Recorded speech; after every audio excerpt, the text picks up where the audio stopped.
Sebelah sana dampingin. Anggota udah? Udah. Ada Bu. Oke. Udah siap. Ya. Thank you teman-teman.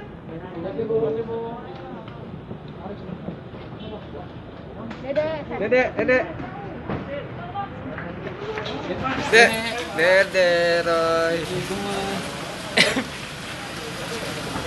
Sesuai dengan hasil pemeriksaan asesmen BNNK Jakarta Selatan, kami akhirnya harus menitipkan saudara Roy Kurniawan alias Roy Pelosi untuk melakukan pemeriksaan medis yang lebih mendalam di RSKO karena ketergantungan obat yang digunakan oleh Roy cukup tinggi dan membutuhkan pendamping yang cukup serius. Untuk itu, hari ini kita akan membawa Roy ke RSKO. Saya mau mengucapkan terima kasih semua buat keluarga besar di sini, saya menganggap seperti keluarga besar di sini. Dan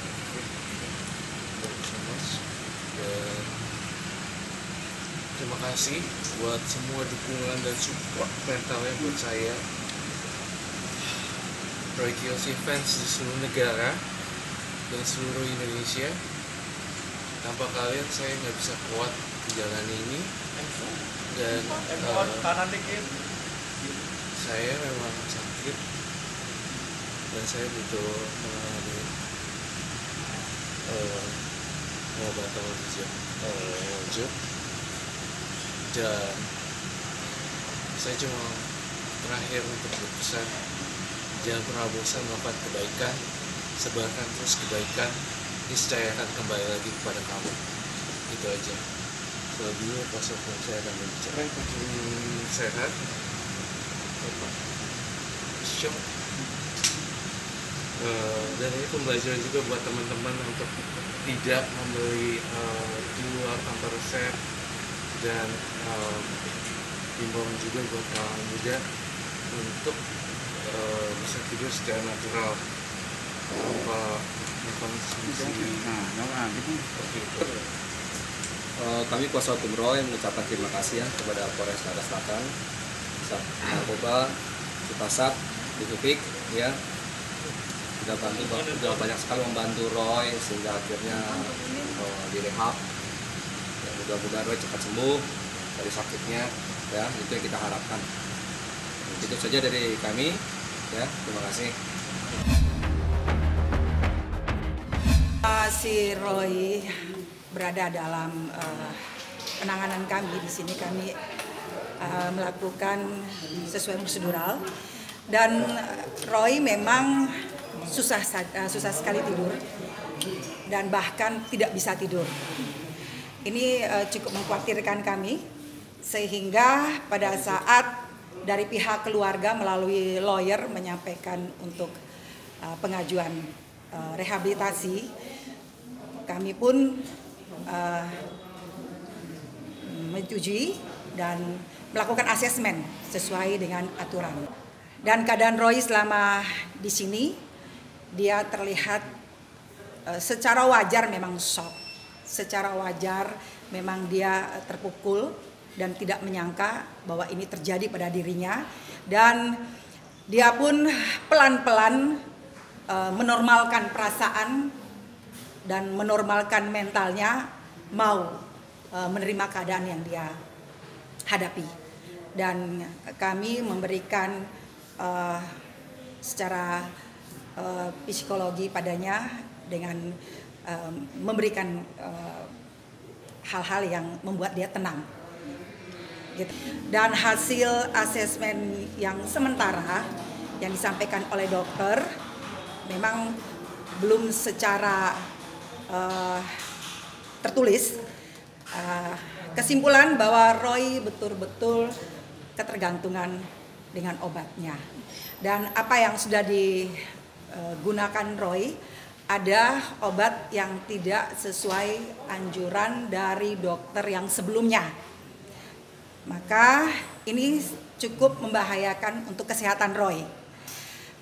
Kemudian dari hasil asesmen tersebut, kami pun berkoordinasi dengan dokter di RSKO untuk bisa menerima Roy melakukan perawatan medis di sana sambil menunggu proses hukum. Hukumannya memang istilah di umum itu individu ya, tapi sebenarnya dia memiliki kecemasan yang cukup tinggi, moodnya yang naik turun sehingga dia membutuhkan rileks.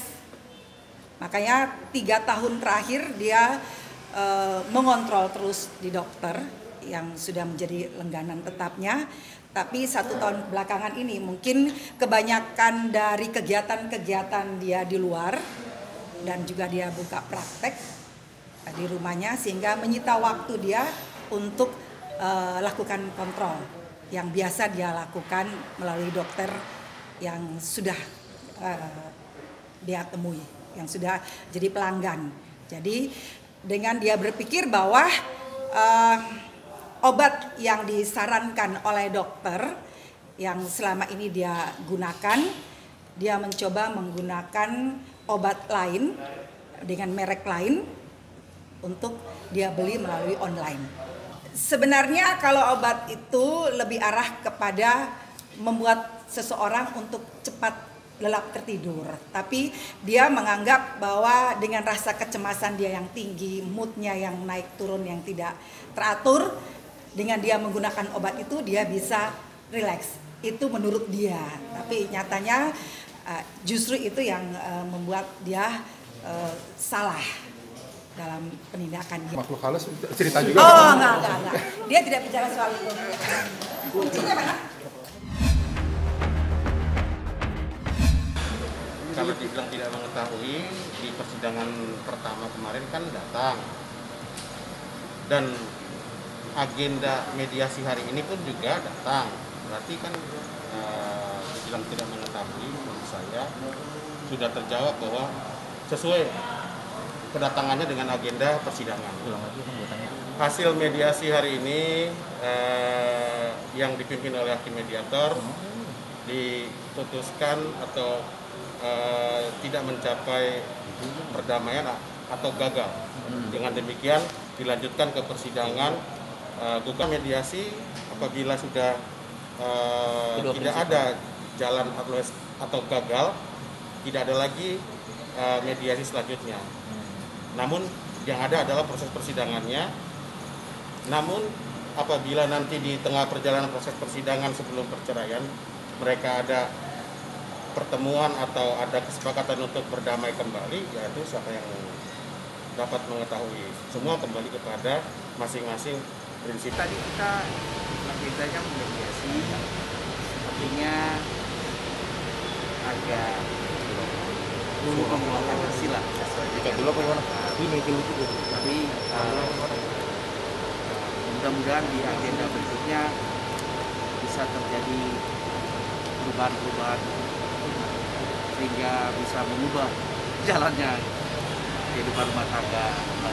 Mudah-mudahan kita belum dapat jadwal untuk sidang agenda besok, tapi agenda hari ini sudah kita lalui dan para pihak kedua prinsipal masih kukuh dengan pendiriannya untuk tetap berpisah. Semoga di next agenda sidang berikutnya bisa saja terjadi perubahan atau apa ya, kita doakan bersama aja.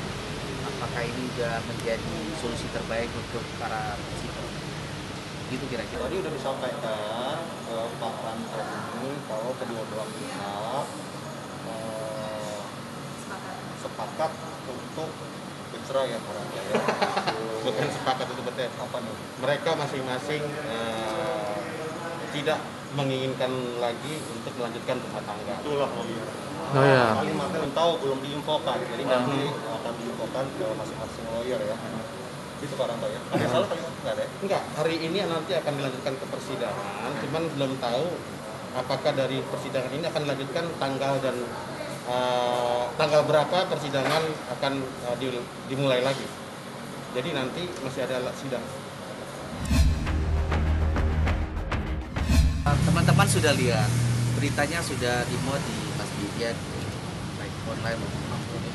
Di situ jelas sekali bahwa surat laporan polisinya itu baik pasokan, Bali dan Kepsek dan lainnya itu baru berupa saksi. Jadi tidak ada terlapor, ya, tidak ada terlapor. Jadi jangan sampai teman-teman memunculkan berita atau terkesan menyudutkan Bali, karena semua yang dihadirkan baru sekedar saksi. Nah, jadi asas praduga tak bersalah itu mari kita sama-sama junjung, kita hormati proses yang sedang dijalani oleh pihak kepolisian. Kita tahu bersama masih dalam proses penyelidikan, artinya masih sangat jauh lah, masih jauh untuk menjudge seseorang bahwa seseorang itu kemudian dipersangkakan dengan ini dia selama ini seperti itu. Karena perlu diketahui bahwa Jaden dirawat oleh Bali itu dari 2017 ya, jadi sebelum menikah sudah dirawat, dijaga dengan sebaik-baik mungkin. Terkait dengan permasalahan yang muncul, perlu ingat bahwa Bu Bali ini juga seorang wanita yang mengerti perasaan seorang ibu kandung.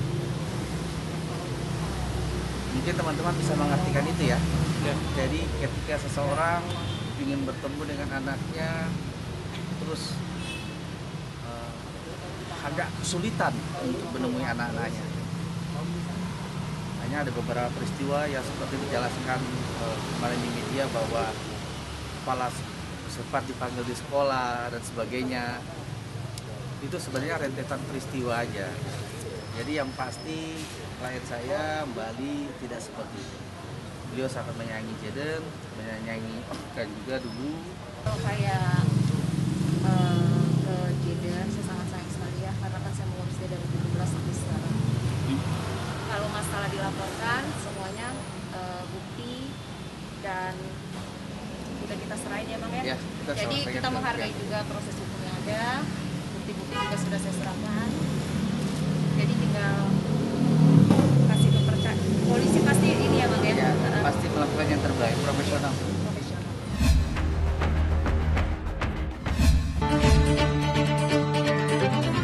Sebenarnya saya itu selalu membina hubungan baik.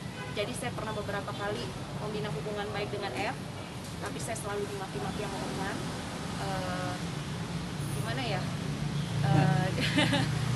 Jadi awal pernikahan saya itu emang kan ada satu permasalahan antara F, S, dan O. Nah saya ini kan di tengah-tengah mereka. Jadi saya pun dalam posisi yang lumayan bingung Mbak. Saya membina komunikasi baik dengan F, tapi saya dimaki-maki oleh dari sebelah pihak. Gimana ya? Dan F pun tahu itu. Jadi saya itu selalu mau membina komunikasi baik dengan siapapun. Tapi dari pihak saya saat itu ya suami saya sendiri yang maki-maki saya untuk tidak boleh berkomunikasi baik dengan dia. Nah itulah puncak permasalahannya yang kenapa saya bilang dari 1 tahun pernikahan saya mau menggugat cerai itu karena satu masalah ekonomi dan urusan anak. Gak bisa diceritakan secara detail juga, intinya kita pun mau berpisah secara baik-baik, nggak mau buka hal-hal yang intern pribadi juga, yang mana benar nggak sih? 17 sampai sekarang F agak kesusahan untuk ketemu anaknya. Jadi untuk perkembangannya pun mungkin dia tidak tahu secara detail bagaimana,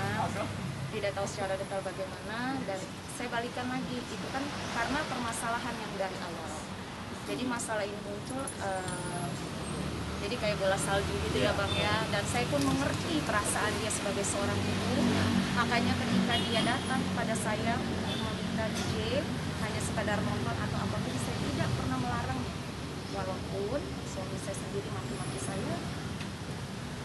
marah dengan saya, dan itu pun sudah saya beberapa kali sampaikan kepada F, dan dia cukup sabar. F itu sangat-sangat sabar, karena mau seperti apapun suami saya mengucapkan dia, katain dia seperti apapun, dia diam. Saya tahu dia sama-sama sabar, dan menurut saya sebagai seorang ibu, tidak bertemu anak dari, bukan tidak bertemu ya, mungkin jarang dan kesusahan ya Mbak ya, mungkin ya, itu kalaupun saya jadi seorang ibu pun saya akan melakukan hal yang sama. Jadi saya tidak pernah namanya tidak memberi, saya selalu memberi jika dia datang, saya selalu oke, silakan bawa, dan yang memberikan J saat itu adalah saya, walaupun saat itu pertengkaran besar dimulai karena O tidak menginginkan J ada di sana. Apa persoalannya? Karena saya memberikan J kepada ibunya, dan suami saya marah-marah dengan saya, nanti dari situ bulasan. Kalau misalnya saya melakukan seperti yang diberitakan, saya tidak mungkin ngasih J kepada ibunya saat itu, dan ketika dipanggil pihak sekolah juga saya tidak mungkin datang. Itu artinya logikanya begini, kalau kita memang melakukan hal tersebut, ya kita obatin dulu lah, ya kan, kita obatin, udah sembuh baru kita serahkan. Kalau ini kita serahkan malah salah lagi. Jadi posisi saya itu lumayan rumit ya Bang ya, rumit. Mungkin jadi di sebagai korban lah sebenarnya saya ini. Kayak di satu sisi saya sebagai seorang ibu, saya tidak mungkin melarang ibu kandungnya untuk datang atau menjenguk. Di satu sisi saya harus menerima perlakuan dimaki-maki sama suami saya sendiri. Jadi sebenarnya klien kami dalam posisi terjepit. Di satu sisi harus mematuhi perintah suaminya, di satu sisi juga memiliki perasaan sebagai seorang ibu. Jadi ketika apa yang diamanahkan oleh suami tidak dilaksanakan, disitulah sebenarnya bola salju mulai. Ya, jadi klien kami sebenarnya adalah korban dalam perebutan ya, jadi perebutan pengasuhan. Beritakan biru-biru atau apapun, saya punya rekam medisnya, dan saya juga tahu karena dia kan sangat dekat dengan saya. Jadi saya juga tahu kalau dia kayak lagi main bola di sekolah atau apapun, itu selalu cerita sama saya. Jadi ketika pemberitaan di luar sana itu lumayan serem, ekstrim, beritanya serem, ekstrim.